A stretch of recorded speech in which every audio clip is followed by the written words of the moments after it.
సంగారెడ్డి జిల్లా కేంద్రమైన ప్రభుత్వ అతిథి గృహం యందు భారతీయ జనతా పార్టీ జిల్లా అధ్యక్షురాలు గోదావరి అంజిరెడ్డి నాయకులతో కలిసి స్వామి వివేకానంద విగ్రహానికి పూలమాలలు వేసి నివాళులు అర్పించిన అనంతరం వారు మాట్లాడారు.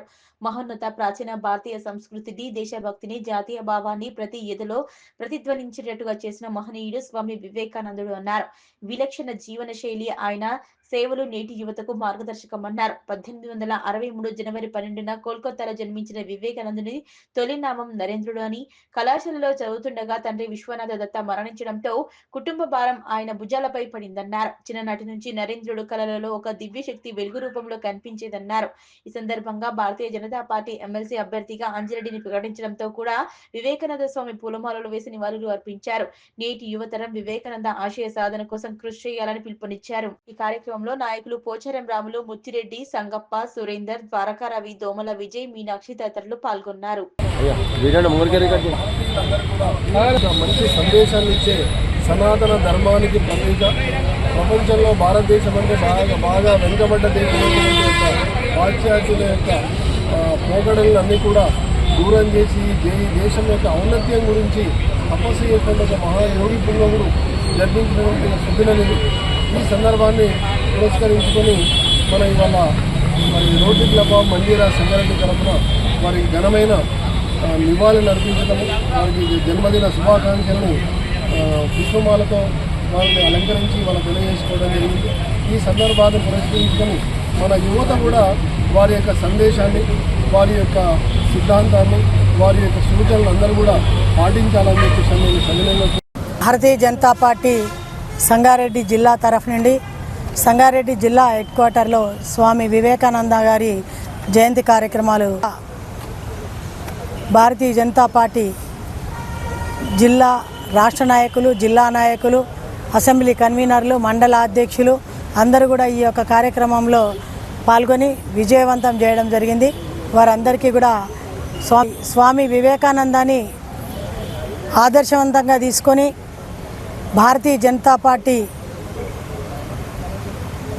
ఉన్నటువంటి యువ నాయకత్వాన్ని పెంచుకొని వారి అడుగుజాడల్లో ముందుకెళ్తూ ఈ యొక్క పార్టీని బలోపేతం చేయడానికి ముందుండాలని చెప్పి తెలియజేస్తూ వారి స్ఫూర్తితో ముందుకెళ్లాలనే ఒక సదుద్దేశంతో ఈరోజు కొత్తగా ఎన్నికైనటువంటి మండలాధ్యక్షులకు కూడా వారి జయంతి సందర్భంగా వారికి సన్మానం చేయడం జరిగింది. మరి స్వామి వివేకానంద గారు చిన్న వయసులోనే అంటే 39 సంవత్సరాలకే తను మన భారతదేశాన్ని వీడిపోయినా కూడా ఉన్న కొన్ని రోజులు మాత్రం వందల సంవత్సరాలు చెప్పుకునే చరిత్రను మనకి మిగిలించి వెళ్ళిపోయాడు అని చెప్పి ఈ సందర్భంగా తెలియజేస్తూ ఉన్నాను. అప్పట్లో బ్రిటిష్ రాజ్యం వాళ్ళ గుప్పిట్లో ఉన్నటువంటి మన భారతదేశాన్ని మనకు స్వతంత్రం రావడానికి ఆయన యొక్క కృషి పట్టుదల పెద్ద ఎత్తున ఉందని చెప్పి ఈ సందర్భంగా తెలియజేస్తాం. తిరుగుతూ మన భారతదేశ చరిత్రను చాటుతూ చెప్తున్నటువంటి సందర్భాలలో విదేశీయులు చాలామంది కూడా నవ్వుకోవడం జరిగింది. ఒక ఫకీర్ లాంటి వ్యక్తి వచ్చి దేశం గురించి చెప్పడం ఏంది అని. కానీ తర్వాత వారి యొక్క గొప్పతనాన్ని తెలుసుకొని మరి వారికి క్షమాపణలు చెప్పినటువంటి సందర్భాలు కూడా ఉన్నాయి. నేను చెప్పేది ఒకటే, ఈ రోజులలో వివేకానంద జయంతి సందర్భంగా ప్రతి ఒక్కరికి శుభాకాంక్షలు తెలియజేస్తూ 1863 జనవరి 12వ తారీఖు పుట్టిన వివేకానంద జయంతి సందర్భంగా సంక్రాంతి శివుని ఆజ్ఞతో పుట్టిన వివేకానందుడు దినదిన అభివృద్ధి చెందుకుంటూ 1884లో డిగ్రీ పాస్ అయి తర్వాత అదే సంవత్సరంలో తన తండ్రి చనిపోవడంతో కుటుంబంలో చాలా ఇబ్బందులు తలెత్తిన సందర్భాలు ఉన్నాయి. వాళ్ళ తాతగారు ఎంతో ఆస్తిపరి ఉండి భారతదేశానికి ఎంతో చేయాలనే ఉద్దేశంతోనే ఆ విధంగా ముందుకు పోతూ ఒకరోజు ఏ విధంగా అయితే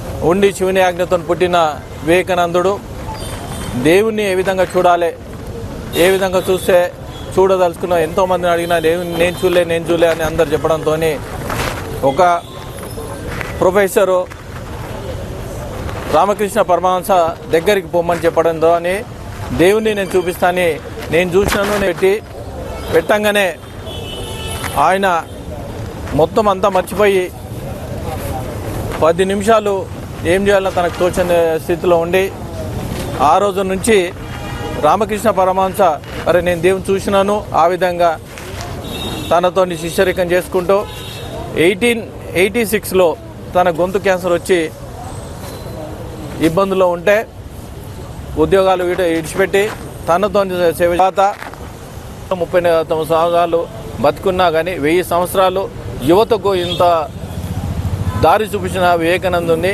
అందుకోసానికే యువత ఈరోజు వివేకానందు తోవలు నడుస్తూ ఉన్నారు. ఏదైతే వాళ్ళకు మేధస్సు ఉందో మన సంగారెడ్డిలో 15 లక్షలు